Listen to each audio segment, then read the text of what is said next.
All right, guys, we didn't have a chance to do our practice after Monday, but I was hoping to put up a quick video if you guys could watch to get an idea of what our strategy is going to be initially going against Chester tomorrow. So, we had the opportunity to see the film of Chester's game against Pomperog, and we just wanted to go over a couple things, how we're going to get set up, how we're going to set ourselves up initially, at least on offense, and then we'll go over defense quickly. So Chester sets themselves up on defense very similarly to how we set ourselves up. Whereas Pomperog had three guys on their defensive line, Chester sets up two. They got number 7 on our. It's going to be on our left, and the other end it's going to be on our right. And they have two linebackers, a safety up top. Now, what we noticed on film, Coach Randall and I saw very clearly that their defensive end on the left end, that's going to be number 7. The emphasis with him is speed. He's not going to be bigger than the guy blocking him, our guy who we will have on our left guard position. He's not going to be bigger than him. He's not going to be stronger, but he may be faster. He'll likely be faster.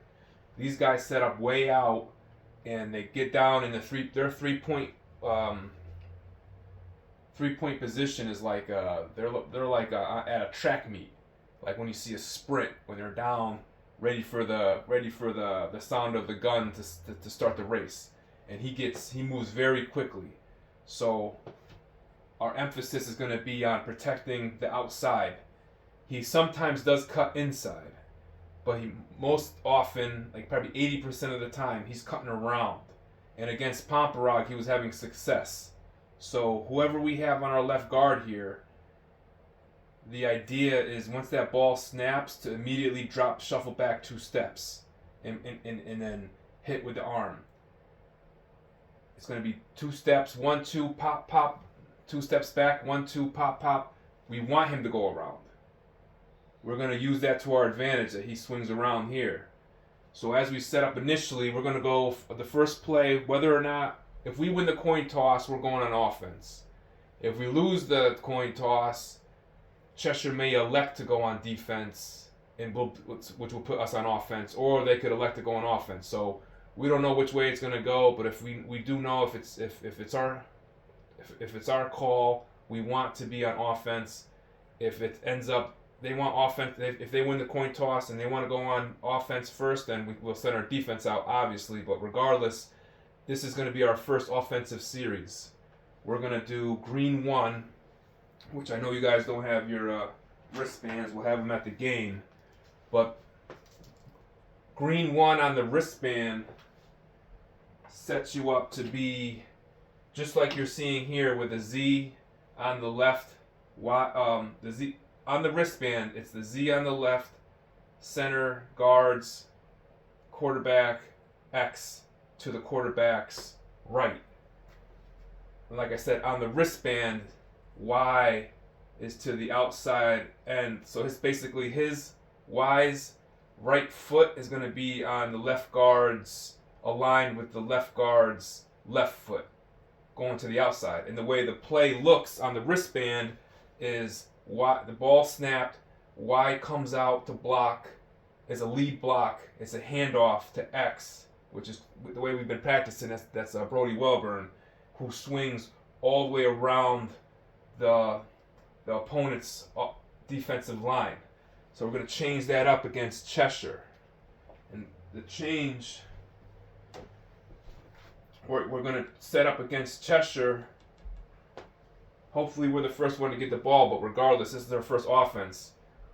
When we set out, we're going to put Y on the opposite end. So we got X to the right of the quarterback, Z on the left, lined up with one of Cheshire's corners, and Y lined up to the right against one of Cheshire's corners. We're going to motion him. So Levi's going to be the quarterback. He's going to set it up this way. We're going to motion Y, which is going to be like a tight end type position. So it's going to be like Hector or Walter. It could be anybody, whoever we have, but that's typically going to be like somebody could run out and put a good block on someone. So we're looking at Hector and Walter to fill this role. The motion is going to be to the inside. as opposed to the outside, because we're not trying to get to the outside. You'll see we're going to motion Y to be, instead of his inside foot to the outside of the guard's outside foot, it's going to be flipped. So Walter or Hector's left foot will be lined up behind the left guard's right foot. So almost like, so more in between the guard and the center than as it's set up in the playbook, which is outside of the guard. And when the ball is snapped, we want him to, well, first of all, just his very presence in that position, we want to see what he does, what the cornerback does. We're assuming the cornerback's going to follow him, but then he's going to be running into a crowd. So we hope he stays more to the outside, or he might come over this side. But regardless of what the cornerback does, we do want to see what the cornerback does with that motion. But regardless of anything, we still want him setting up on the Y to set up on the inside of the guard in the center.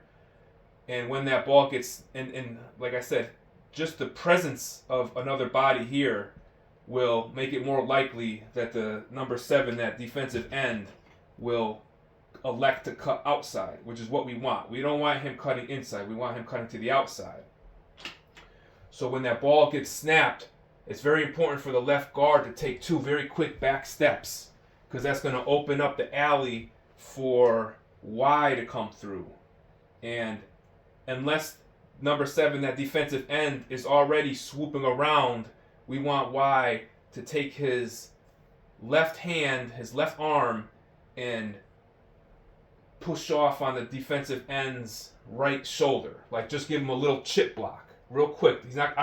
We don't want him staying there. We want him to just give him a little chip, knock him a little further to the outside to push him around, and then after that initial block, then to come out and pop the linebacker. And what you're going to see is, if you guys watch the tape, when the defensive end swings around and there's no one over the center, so typically, Brody Jones, you're going to have nothing to worry about getting that good clean snap off. You have nobody lining up over you like you did with Pomperod. So you're most likely going to snap the ball and then push forward to help block one of these linebackers. But it looks real cluttered now, but in the film that we were watching, when this happens, when the linebacker drops back with the defensive end, and then the center, there's nobody over the center, this space is wide open. It creates a huge avenue for Welburn to run through. Huge. So you got to picture the defensive end.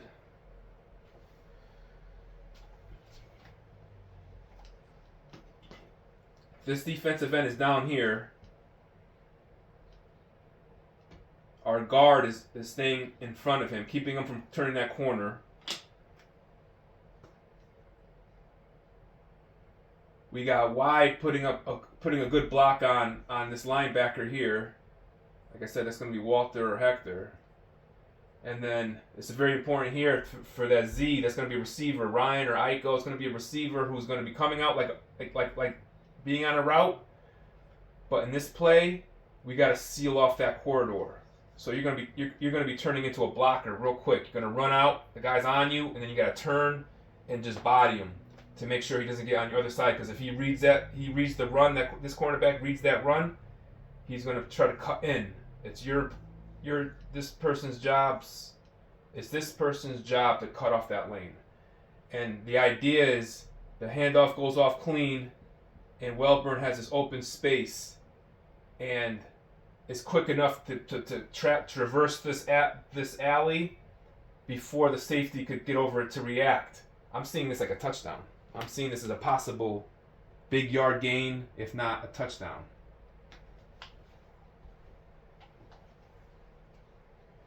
And then once we establish that, again, they're going to eventually adapt. But this is going to set the tone that we're going to be going up the middle with the football.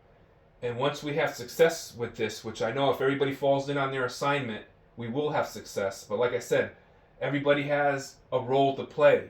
Like if this block doesn't happen against that corner, it's a tackle at a 5-yard gain. It could have been a touchdown. Same thing with the Y coming out and blocking the linebacker. If that block isn't effective, then he gets through and it's a 3 to 4 yard gain, which we'll still take. We'll take that all day. But it's those key blocks that are going to really open up the avenue for a big run, a touchdown run. And once we have a couple of those plays under our belt, that's when we're going to open up like the play action, like we were practicing on Monday, where their defense is going to be, the coaches are going to be telling their defense that, hey, we got to stop that run. We have to stop that run. So then they'll be up on that line anticipating the run, and that's when we hit them with the play action, and we could catch slants over the middle, over the top of their linebackers. But like I was saying on Monday, we have to be efficient in every phase of offense. Our run game, short pass, long pass. We establish our run game. That's what opens up the play action. We could hit them with a short pass. We hit them with a short pass, that opens up our opportunities for the long pass. But we want to be strategic about it. So quickly on as far as defense goes, again, we saw the film and we noticed they have a tendency, they run the ball a lot. 80% of their plays from the line of scrimmage were runs. But it doesn't mean they don't have the capacity to throw. They definitely shown themselves to have the capacity to throw, but there definitely appear to be a run-first offense. So we're going to change up how we do our offense. What we've been doing is, first of all, let me set up. So we got, the red's going to be Cheshire. So they got their center, their guard. This will be their left guard, our right guard, quarterback. And I'll just set this up. Actually, I'll just set this up so you guys can see what they do sometimes. They'll have the quarterback under center. Then they'll have basically their X, Y, and Z is all behind. So you'll see this is their offense. They'll set up this way. And whereas we've usually been setting up our defensive end, and we haven't been putting anybody over center. So, which allows us to have our two linebackers. Then we have two cornerbacks and a safety. What we're going to do against Cheshire that we haven't done is we're going to be set up the same, but we're going to flex out our linebackers a little bit more than they're used to. So they'll be more to the outside than they have. And the safety is going to come up much closer. So our safety is going to be more like a middle linebacker, because most of their runs are to the outside. They're not going to go anywhere. They haven't been anywhere up the middle. That's how Pomperog has a nose tackle over center. So Cheshire did not do anything in the middle. Everything was to the outside, but they were very effective against Pomperog. So we're almost baiting them to throw, but they're not going to throw initially. They're going to stick with their game plan of run first. That's what we're anticipating. And what you'll see sometimes, I'm sure we're going to see, they'll start off in this configuration, but then they'll break. And they'll send two guys over here to the right, and then one guy to the left, or sometimes, so we got twins right, single coverage left, or sometimes they'll do all three over to this side. So we got trips, and that draws both corners and a linebacker to make sure we're defending that run. But what Cheshire does in this case, so they'll be lined up like this, and then they'll signal, and these three eligible receivers break out. Like I said, either two to the right, one to the left, or all three to the right. And as they're getting set up, the quarterback drops back into a shotgun. And so what this has done is like if you got trips right, the cornerback is over there, the safety probably cheats over there, the linebacker comes to the middle, and then you got nobody over here. And what Cheshire did in this situation is it was a direct snap quarterback, and he just ran, and he was getting big runs. So what we're gonna do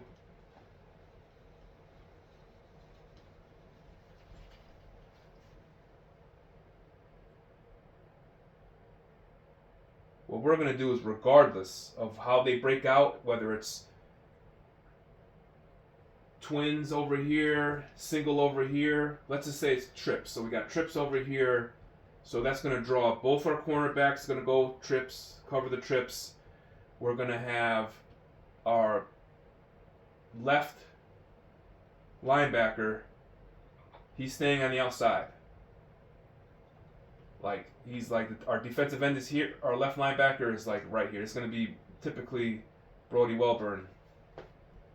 And then we're going to have our right linebacker more over the middle.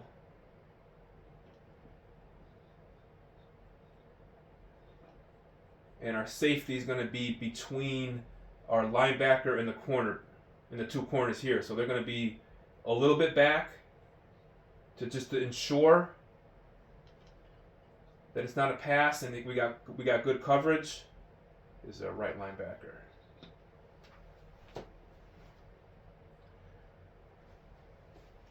But we're watching that quarterback, because a lot of times, like I said, we didn't see any fakes. We didn't see any fake pump, no, there's no play action, there's no pump fake, there's no shoulder shrug. It's just the quarterback receives the football and instantly runs. So that's why we're gonna sit our left linebacker here just waiting. And so once he reads that and sees the quarterback swinging out, he goes instant attack mode. And then our right linebacker is also going to come back and help, and the safety could come back and help once they read that run. What we saw with Pomperog is we saw a lot of improper tackling. If we're going to compete against Cheshire, we're going to have everyone tackling, good fundamental tackles, not pushing. When you run up and push, that's not a tackle. If you run up and grab, that's not tackling. We need actual tackles. So you're going to be moving laterally as you read the play, keeping the ball carrier in front of you, moving laterally and breaking down, dropping your shoulder, keeping your head up but dropping your shoulder, wrapping up and driving back. That's what's going to be the key. If we all swarm, use our speed to our advantage, and swarm the tackler, we will be successful. So this is, like I said, of course, after the first drive or two, we're going to be making our adjustments as we go along, but as we are just getting ourselves set up initially. So if our defense is the first to take the field, I want you guys to be ready, because it's a little different than what we've been doing. It's going to be, like I said, it's going to be more like the two defensive ends, like always, no changes there, and the linebackers, like the left linebacker is going to set up outside to defend those outside runs. The right linebacker is going to be more outside than we have been setting up to defend the outside, and our safety is going to be much closer, almost like a middle linebacker, and then we got our cornerbacks. And our cornerbacks are going to be in man coverage, and it's really important that they really strap their receivers, because we are a little exposed to get burned on the pass, because we're bringing up our safety, because we're really anticipating them going with what they've been going with, which is these big runs that they pop out to the outside. But this, I feel, is going to put us in a good position. Me and Coach Randall discussed this, and this is what we agree is going to put us in a good position to compete, to stop Cheshire on defense. And like the first part of the video was about our defense. Our offense. And we feel really good about Cheshire's vulnerability and our game plan to attack their defense. So look forward to tomorrow. Hope everybody's able to watch us and feel a little more prepared